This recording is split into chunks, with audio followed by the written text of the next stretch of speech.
తుమ్మపాలెం గ్రామంలో గురువారం జరిగిన చైన్ స్నాచింగ్ ఘటనలో పోలీసులు సత్వర చర్యలు చేపట్టారు. బాధితురాలు డయల్ 100కు సమాచారం అందించడంతో నర్సరావుపేట్ రూరల్ పోలీసులు సంఘటనా స్థలానికి చేరుకున్నారు.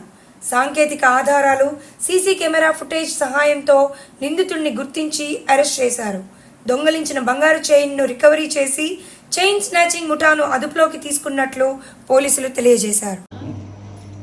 నేను నడుచుకుంటూ వెళ్తున్నాను సార్. ఆయన వెనకమార్లో వచ్చారేమో, బండి ఆపి నా చైన్ లాక్కొని పోతున్నారు సార్.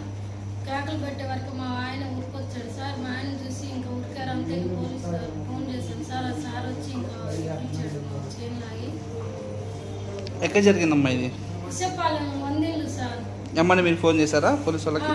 మా పాప ఫోన్ చేసింది ఎమ్మటే. ఇంకా సార్ వాళ్ళు ఎమ్మటే ఉరికొచ్చారు. ఇంకా దొంగను పట్టుకున్నారు.